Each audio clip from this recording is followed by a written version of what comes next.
আসসালামু আলাইকুম everyone, আরকেডিয়াস YouTube channel থেকে আপনাদের সবাইকে স্বাগতম। বন্ধুরা, আজকে একটি নতুন ভিডিও নিয়ে হাজির হয়েছি। মূলত আজকের এই ভিডিওতে দেখাবো যে আপনারা যারা পুলিশের চাকরি করবেন বা অনেকে প্রশ্ন করতেন যে পুলিশের সার্কুলার কবে হবে আসবে বা নতুন সার্কুলার কবে আসবে।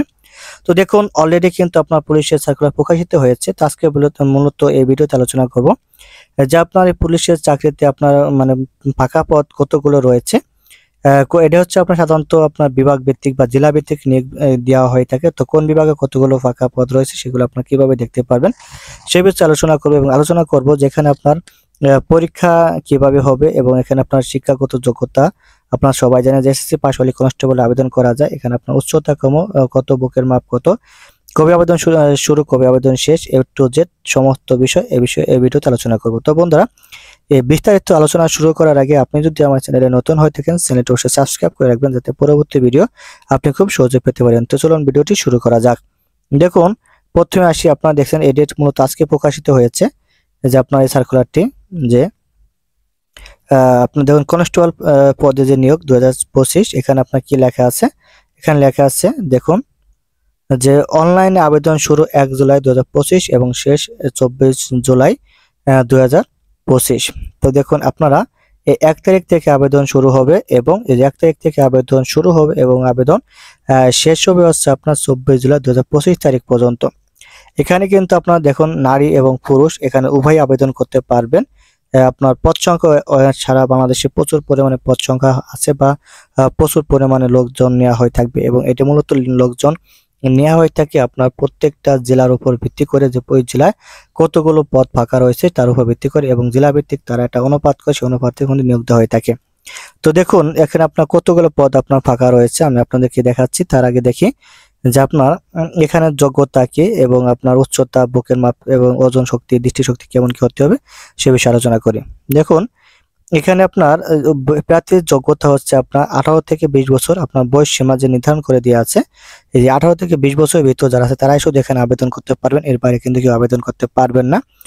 আর এখানে দেখুন কি লাগছে, বয়স সীমা নির্ধারণের ক্ষেত্রে যদি কারো মুক্তিযোদ্ধা কোঠা থাকে সেটাতে কোঠা তো বর্তমানে নাই। কি বলছে, যে সকল প্রার্থীর বয়স 24 জুলাই 2025 তারিখ বর্ধিত সময়সীমার মধ্যে থাকবে তার আবেদনের যোগ্য মনে বিবেচিত হবে। এক্ষেত্রে মুক্তিযোদ্ধা, শহীদ মুক্তিযোদ্ধা ও বীরাঙ্গনা সন্তানদের জন্য বিদ্যমান কোটা পদ্ধতি অনুসৃত হবে। আর আপনার শিক্ষাগত যোগ্যতার ক্ষেত্রে আপনার এখানে দেখুন শিক্ষাগত যোগ্যতা অনেক সুন্দরভাবে দেওয়া আছে। শিক্ষাগত যোগ্যতার ক্ষেত্রে আপনাকে এসএসসি বা অথবা সমান পরীক্ষা উত্তীর্ণ হতে হবে, কমপক্ষে সিজিপি 2.5 মানে হচ্ছে আপনার 2.50 হতে হবে। আর জাতীয়তা তো আপনাকে অবশ্যই বাংলাদেশি স্থায়ী নাগরিক হতে হবে। আর বৈবাহিক অবস্থার ক্ষেত্রে আপনার অবিবাহিত হতে হবে। আর তালাক প্রাপ্ত হলে হবে না।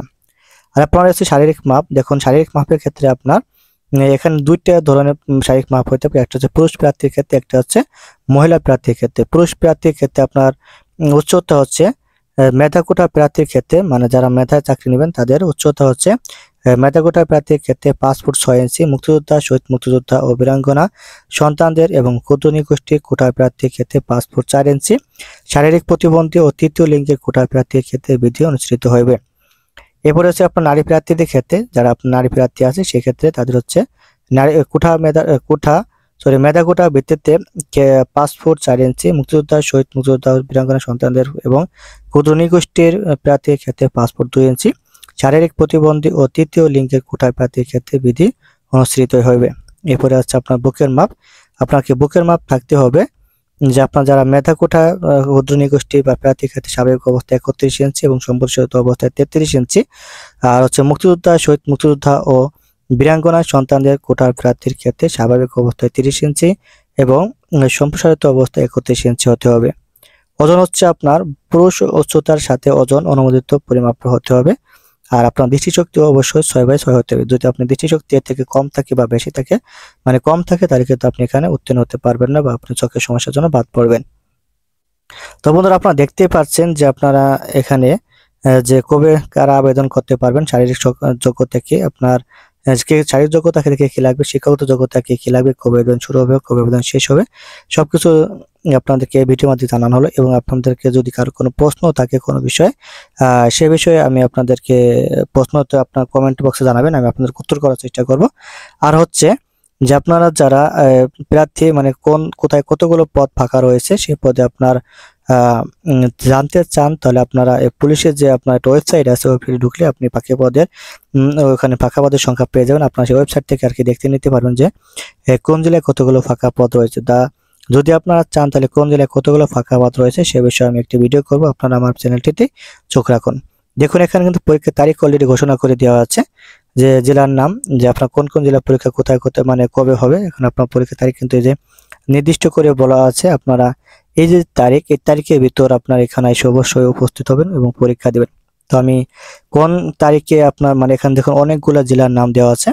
তো এই জেলাগুলোর নাম আপনার শারীরিক পরীক্ষা কবে, লিখিত পরীক্ষা কবে, মৌখিক পরীক্ষা কবে, দেখুন প্রত্যেকটা দেওয়া আছে যে কোন জেলার নাম দেওয়া আছে, শারীরিক পরীক্ষার তারিখ, লিখিত পরীক্ষার তারিখ এবং মনস্তাত্ত্বিক ও মৌখিক পরীক্ষার তারিখ কিন্তু এখানে দেওয়া আছে। তো আপনারা এই যে স্ক্রিনশটটা আপনারা দিয়ে রাখতে পারেন, স্ক্রিনশটটা দিয়ে দেখবেন যে আমি ক্লিয়ার করে দিচ্ছি। দেখুন স্ক্রিনশট দিয়ে রাখবেন যেখানে কাদের পরীক্ষা কবে বা কারা কোন জেলায় বসবাস করেন, তাদের পরীক্ষা কত তারিখে হবে এবং এই টোটাল ইনফরমেশন আপনারা এখান থেকে দেখে নেবেন। তো বন্ধুরা, আজকে এই ভিডিও এই পর্যন্তই। সবাই ভালো থাকবেন, সুস্থ থাকবেন। আসসালামু আলাইকুম।